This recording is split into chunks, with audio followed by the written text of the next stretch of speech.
Banyak orang mengagumi tokoh Avatar, karakter fiksi yang mampu mengendalikan alam dan elemen. Namun sedikit yang tahu, dalam sejarah nyata, pernah hidup seorang manusia yang kekuasaannya melampaui seluruh tokoh fiksi modern. Avatar, sang pengendali 4 elemen, dipuja karena kemampuannya menaklukkan udara, air, tanah, dan api. Namun, kekuasaan Nabi Sulaiman, yang bersumber langsung dari ilahi, berada di dimensi yang berbeda. Jika Avatar harus berlatih keras untuk menguasai elemen, Sulaiman hanya perlu berucap. Kekuasaannya bukanlah hasil meditasi atau keturunan, melainkan anugerah mutlak dari Sang Pencipta. Dia adalah Nabi Sulaiman, seorang nabi sekaligus raja atas izin Allah. Allah menganugerahkan kepada Nabi Sulaiman kekuasaan yang tidak pernah diberikan kepada manusia sebelum dan sesudahnya. Salah satu mukjizat terbesar Nabi Sulaiman adalah angin yang tunduk pada perintahnya. Angin itu membawa singgasananya menempuh perjalanan yang biasanya memakan waktu sebulan, hanya dalam 1 pagi atau 1 sore. Bayangkan, sebuah perjalanan 1 bulan ditempuh hanya dalam sekejap.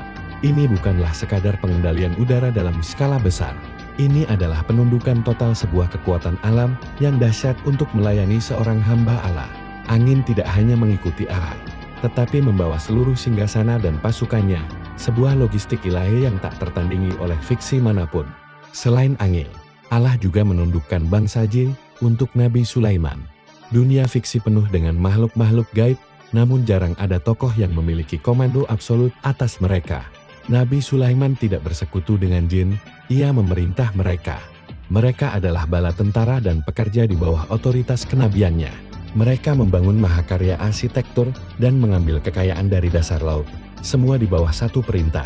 Siapapun jin yang membangkang akan langsung dihukum. Ini adalah bentuk kekuasaan atas dimensi lain yang bahkan tidak terbayangkan oleh para penulis cerita fantasi. Nabi Sulaiman juga diberi kemampuan memahami bahasa hewan. Avatar mungkin memiliki ikatan khusus dengan hewan pemandunya. Namun Nabi Sulaiman memahami universalitas bahasa makhluk hidup. Ia tidak hanya berkomunikasi, tetapi mengerti percakapan seekor semut kecil yang khawatir akan koloninya. Suatu hari, ia mendengar seekor semut memperingatkan kaumnya agar masuk ke sarang mereka. Nabi Sulaiman tersenyum, bukan karena sombong, tetapi karena bersyukur atas nikmat Allah. Ini menunjukkan kelembutan dan keluasan ilmunya, sebuah anugerah untuk memahami denyut kehidupan terkecil sekalipun. Mukjizat lainnya adalah kisah burung Hudhud yang membawa kabar tentang negeri Sabah.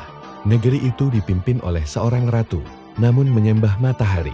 Dari seekor burung kecil, lahirlah dakwah besar yang mengubah sebuah kerajaan.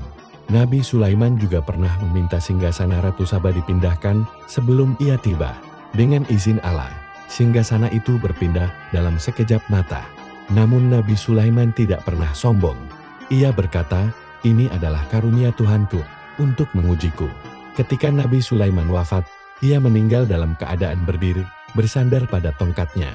Jin-jin terus bekerja, mengira ia masih hidup, hingga tongkat itu rapuh dimakan rayap. Saat itulah jin sadar bahwa mereka tidak mengetahui hal gaib. Pada akhirnya, perbandingan ini membawa kita pada satu hakikat. Kekuatan Avatar, sehebat apapun, terikat pada siklus dunia dan hukum alam fiksinya. Kekuatan Nabi Sulaiman adalah manifestasi dari kekuasaan Tuhan yang tak terbatas. Avatar berjuang untuk keseimbangan, sedangkan Nabi Sulaiman adalah bukti hidup bahwa seluruh alam semesta tunduk pada kehendak penciptanya.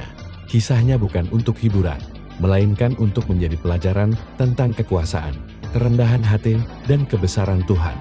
Avatar hanyalah fiksi, Nabi Sulaiman adalah sejarah nyata. Jika Avatar disebut pengendali elemen, maka Nabi Sulaiman adalah penguasa alam atas izin Allah.